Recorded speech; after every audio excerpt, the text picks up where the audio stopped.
பூதகுல வேதமூர்த்தியே, அபயமென்று வந்த எங்களுக்கு அடுக்கடுக்காய் துன்பங்களையே தருவது ஏன்? உன் அறிவுரைப்படி, உன் ஆசையோடு தானே அந்த லீயின் பஞ்சபூத தவங்களை தடுக்க முயன்றோம். தோல்வி ஏற்பட்டது ஏன்? நாங்கள் அன்போடு அடிமைப்படுத்திய அக்னியும் கூட அழுது விடுதலையாகி அந்த லீக்கு அடிமையானது ஏன்? இப்போது அந்த லீ வெல்ல முடியாத சக்தியாக உயர்ந்திருக்கிறானே, அவனை நாங்கள் ஜெயிப்பது எங்கனம்? கடவுளே, நீதான் எங்களுக்கு வழி சொல்ல வேண்டும்.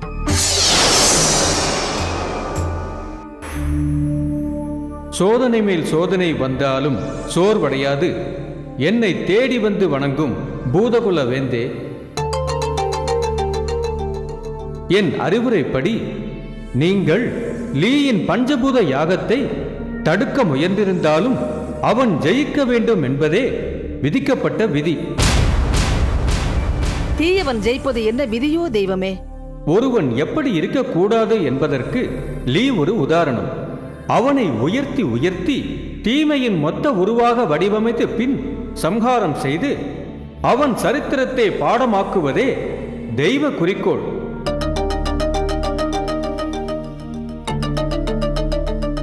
அவனை அழிக்கப் போவது நீதான் மூசா. பஞ்சபூதங்களையும் அடக்கி அவனே பிரபஞ்சமாகிவிட்டான். அவனை நான் எப்படி அழிக்க முடியும்? முடியும் என்பதை மட்டுமே இப்பொழுது நான் சொல்ல முடியும். லீயின் உயிரை 5ஆக பிரித்து பஞ்சபூதங்களிடம் கொடுத்து காவல் காக்க சொல்லியிருக்கிறான் கடவுளே. அதையும் யாம் அறிவோம். அந்த பூதங்களை மீறி லீயின் உயிர் பாகங்களை நெருங்க முடியுமா? முடியும். எப்படி? அப்பூதங்கள் எங்கே இருக்கிறது? எப்படி தேடி போவது? லீ உயிரின் முதல் பாகம் பற்றி அறிய நீ உத்தமபுரம் வெயிலாயி அம்மன் சன்னதிக்கு செல் மூசா.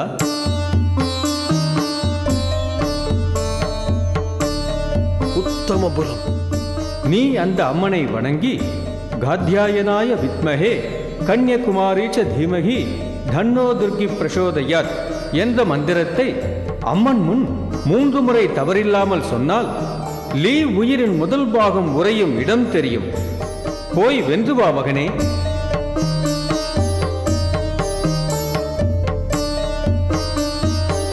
நான் வருகிறேன்.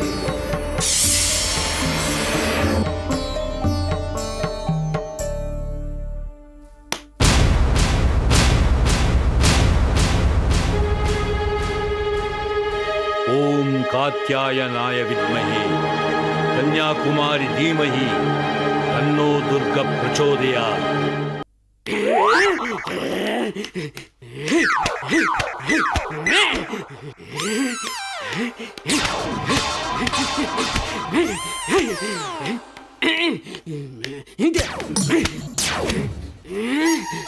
என்னமோ பதவினாரு, மந்திரினாரு, ஆட்சி அதிகாரம்னாரு, சபையை கூட்டி பதவி பிரமாணமெல்லாம் செஞ்சு வச்சாரு. கடைசியில இப்படி பழையபடி சேர தொடக்கி வச்சுட்டாரு.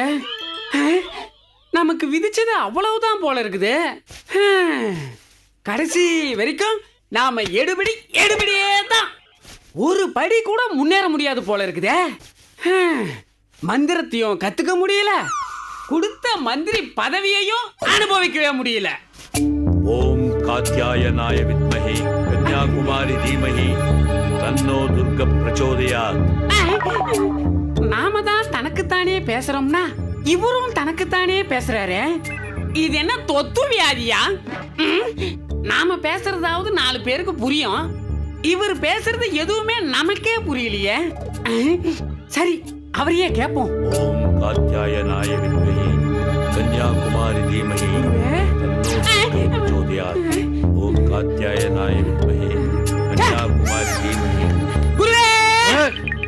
ஏண்டா இப்படி காது கிளியற மாதிரி கத்துற? நான் அப்படி கத்துனதுனாலதான் நீங்க தனக்குத்தானே புலம்புறதை நிறுத்துனீங்க. முட்டாள், இது புலம்பல் இல்லடா. அப்படின்னா நீங்க இப்ப பேசுனது என்ன? அது என் உயிரின் முதல் பாகம் இருக்கிற இடம் தெரிகிற மந்திரம். இப்ப என்ன, இந்த மந்திரத்தை சொல்லி உயிரோட முதல் பாகத்தை பார்க்க போறீங்களா குருவே? இல்ல, இந்த மந்திரத்தை மூசா தன்னோட தெய்வத்துக்கிட்ட தெரிஞ்சுக்கிட்டு என் உயிர் பாகம் இருக்கிற இடத்தை தெரிஞ்சுக்க புறப்பட போறான். என்னது, மூசா உங்க உயிர் பாகத்தை தெரிஞ்சுக்க புறப்பட போறானா? ஆமா, எல்லா விஷயத்தையும் என் ஞான திருஷ்டியில பார்த்து தெரிஞ்சுக்கிட்டேன். தெரிஞ்சுக்கிட்டு வந்து இங்க என்ன பண்றீங்க? கிளம்பி போய் அவனை தடுங்க குருவே. தடுக்க போறதில்லை. அவனுக்கு முன்னாடி நான் உத்தமபுரம் போய் என் உயிர் பாக ரகசியத்தை இடம் மாத்தி வைக்க போறேன். வா, புறப்படு.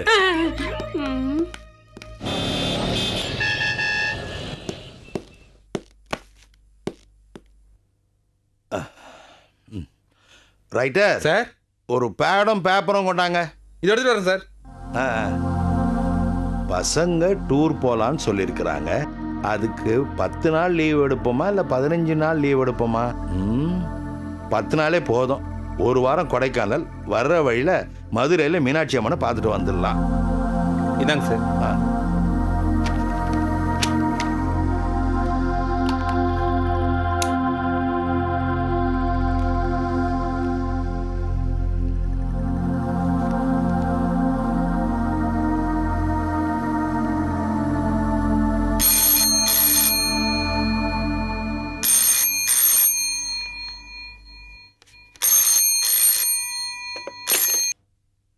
ஹலோ, இன்ஸ்பெக்டர் கோதண்டராமன் பேசுறேன். கோதண்டம், நான் எஸ்பி பேசுறேன். ஐயா, சவுத்துல மீனவர் மோதல் அதிகமாகி ஜாதி மோதல் ஆயிருச்சு. மத்த பகுதிக்கு பரவறதுக்குள்ள தடுக்க சொல்லி டிஜிபி ஆர்டர். அதனால நீங்க ஸ்பெஷல் டீமோட உடனடியா தூத்துக்குடிக்கு போறீங்க. என்ன? சரிங்க ஐயா. சரி.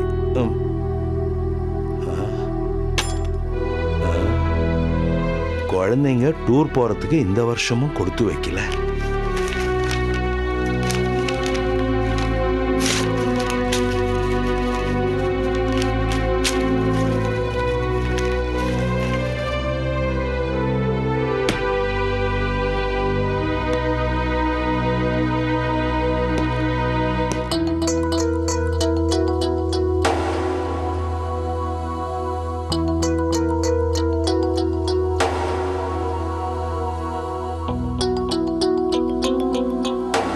சொன்னா புரிஞ்சுக்குங்க. நான் என்ன டூருக்கு போக வேணா நான் சொல்றேன்? நேத்து கூட உங்க அம்மா பேச்ச கேட்காம நான் டூருக்கு போலான்னு தானே சொன்னேன். ஆமா, நேத்து டூர் போலான்னு சொன்னீங்க, இன்னைக்கு வேணான்னு சொல்றீங்க. ஏ கௌதம், நீ என்ன முட்டாளா? உங்க அப்பா தான் தூத்துக்குடியில கலவரம் நடக்குது, பந்தோபஸ்துக்கு போய் ஆகணும்னு சொல்றாருல. ஜனாதிபதி கிட்ட அவார்ட்லாம் வாங்கியிருக்கீங்க, பெரிய பெரிய சாதனைகள்லாம் பண்ணிருக்கீங்க. ஒரு சின்ன விஷயம் டூர் போறது, இதையே புரிஞ்சுக்க மாட்டேங்கிறீங்க. இது கணக்கு, நான் தான் இவங்களுக்கு பொறுமையா சொல்லிட்டு இருக்கேன் இல்லையா? இவங்க நம்ம பசங்க, சொன்னா புரிஞ்சுப்பாங்க. இதோ பாருங்க. நோ டாடி, இந்த டூர் விஷயத்துல நீங்க எங்களுக்கு என்ன சமாதானம் சொன்னாலும் நாங்க கேட்க விரும்பல. நீங்க எங்களை கண்டிப்பா ஊட்டியோ கொடைக்கானலோ கூட்டிட்டு போறீங்க. ஐயோ, அடம் பிடிக்காதம்மா. எனக்கு டியூட்டி தாமா முக்கியம். மற்றதெல்லாம் அதுக்கப்புறம் தான். நான் தூத்துக்குடி போயே ஆகணும். இது என்னுடைய மேல் அதிகாரிகளுடைய உத்தரவு, மீற முடியாது. ஏன் உங்க மேல் அதிகாரிக்கு குடும்பம் குழந்தையெல்லாம் கிடையாதா? ஏன் அவரே போக வேண்டியது தானே? இல்லனா வேற யாராவது அனுப்ப வேண்டியது தானே? எதுக்கு உங்களையே அனுப்புறாங்க? டே கௌதம், நீ கேக்குற மாதிரிலாம் உங்க அப்பா அதிகாரி கிட்ட கேட்க முடியாதுடா. அவங்க போன்னு சொன்னா இவர் போய் தான் ஆகணும். அப்ப நாங்களும் டூர் போய் தான் ஆகணும். வேணும்னா ஒன்று பண்ணுவோம். நான் இந்த பந்தோபஸ்து டியூட்டியை முடிச்சுட்டு வந்துடுறேன். அதுக்கப்புறம் வேணா நம்ம டூர் போகலாம். நோ டாடி, நீங்க எப்ப டியூட்டி முடிச்சிட்டு வருவீங்கன்னு எங்களுக்கு தெரியாது. அதனால ஃபர்ஸ்ட் டூர், அப்புறமா டியூட்டி. என்ன கௌரி, விளையாடுறியா? அப்பா டியூட்டிக்கு போலேனா நாம எப்படி சாப்பிட முடியும்? அப்புறம் சாப்பாட்டுக்கே லாட்டரி அடிக்கணும். ஏமா, வெறும் சாப்பாடு மட்டும் சாப்பிட்டா போதுமா? மத்ததெல்லாம் பார்க்க வேண்டாமா?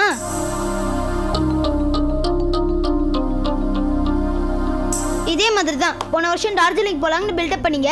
நாங்க அதுக்குள்ள புதையல் எடுக்க காட்டுக்கு போயிட்டோம். இப்ப டியூட்டின்னு சொல்றீங்க. அப்ப நாங்க விருப்பப்பட்ட இடத்துக்கு எப்பதான்ப்பா போறது? இருடா, இப்ப என்ன ஆயி போச்சு? அடுத்த வருஷம் போய்க்கலாம். நோ டாடி, அடுத்த வருஷம் நம்மளால போக முடியாது. இப்பவே போய் ஆகணும். ஆமாப்பா, அடுத்த வருஷமும் இதே மாதிரி உங்களுக்கு டியூட்டி வரும், இல்ல ஊர்ல இருந்து பாட்டி வரும். இரு, என்ன சொன்ன? டியூட்டி பாட்டி? பாட்டி இப்படி பண்ணா என்ன? எப்படி? நீ வேணா அவங்கள கூட்டிக்கிட்டு உங்க கிராமத்துக்கு, உங்க அம்மா வீட்டுக்கு, அதான் உங்க பாட்டி வீட்டுக்கு போயிட்டு வாங்க.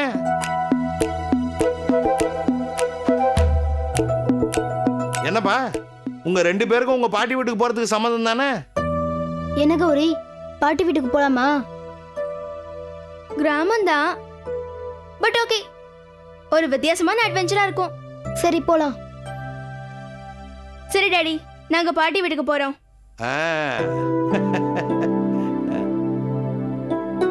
என்ன நீ பலமா யோசிச்சுட்டு இருக்க? இல்லைங்க, ஊருக்கு போனா இவங்கள பாத்துக்கிறதுக்கு எங்க அம்மா இருக்காங்க, ஒன்னும் பிரச்சனை இல்ல. ஆனா நீங்க போற பக்கம் உங்களை பாத்துக்கிறதுக்கு யாரு இருக்காங்க? சோ நீங்களும் அப்பா கூட தூத்துக்குடிக்கு போறீங்க? ஆமா. என்ன ஆமா?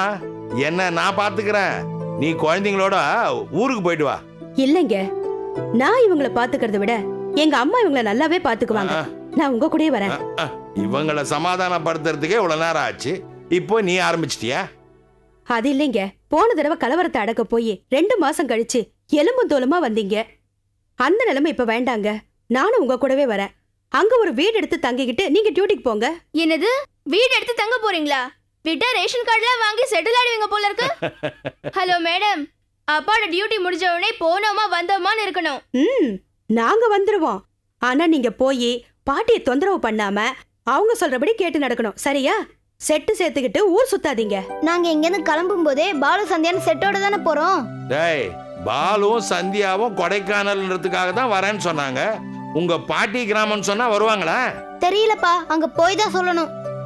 சரி சரி, உடனே இப்ப போய் சொல்ல வேண்டாம், அப்புறமா சொல்லிக்கலாம். முதல்ல சாப்பிட போலாம். வாங்க வாங்க வா.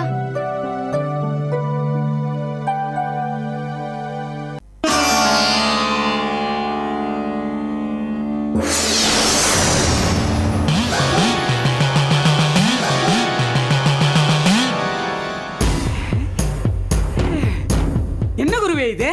ஏதோ பூலோக கோயில் மாதிரி இருக்குது. கோயில் மாதிரி இல்லடா, கோயிலே தான்.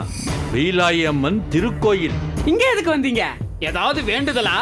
முட்டாள்! என் உயிரோட முதல் பாக ரகசியம் இருக்கிறதாக மூசாவுடைய தெய்வம் மூசா கிட்ட சொன்ன கோயில் இதுதான்டா. நான் ஞான திருஷ்டில பார்த்து சொன்னது மறந்துட்டியா? மறக்கல குருவே. அதை கண்டுபிடிக்கணும்னா மூசா தானே இங்க வரணும். நீங்க எதுக்கு வந்தீங்க? அவ வந்து கண்டுபிடிச்சிட்டு போற வரைக்கும் என்ன பூதலோகத்துல உட்காந்து பூ பறிக்க சொல்றியா? டேய், என் உயிரோட முதல் பாக ரகசியம் கர்ப்ப கிரகத்திலே அம்மன் சிலை கீழே பீடத்தில இருக்குடா. முதல்ல நான் அதை அழிச்சாகணும். எப்படி அழிக்க போறீங்க? அழிக்கிற ரப்பர் கொண்டு வந்திருக்கேன், அதை வச்சு அழிக்க போறேன்.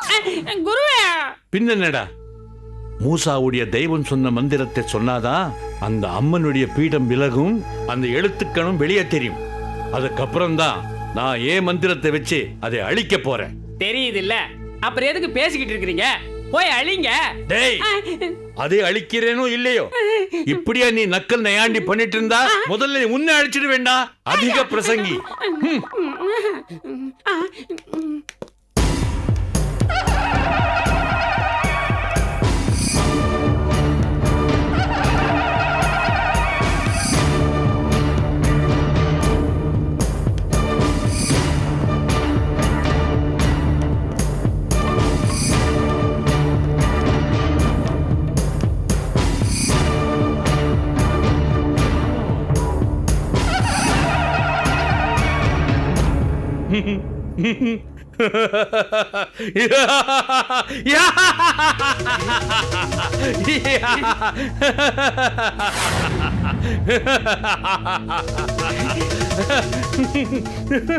அது கடவுள் குருவே.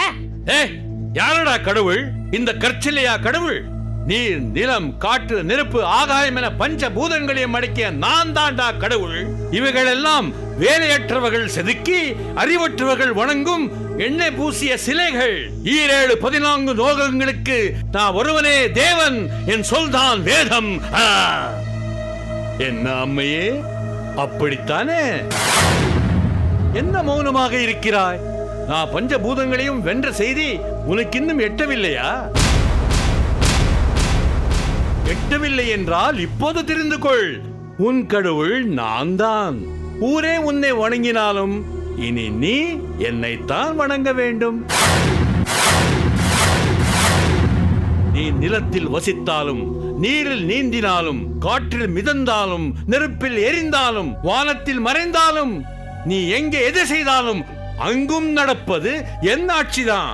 ஆகவே நீ அம்மனாக இருந்தாலும் நீயும் எனக்கு அடிமைதான்.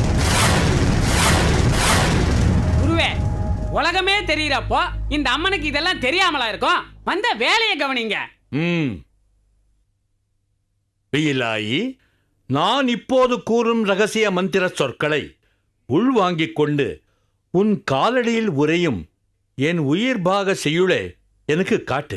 பிரபஞ்சம் வென்றதாக பிதற்றும் பித்தனை மந்திர சொற்களை மாற்றிச் சொன்னால் உன்னால் என் கோபுர நிழலில் கூட நிற்க முடியாது.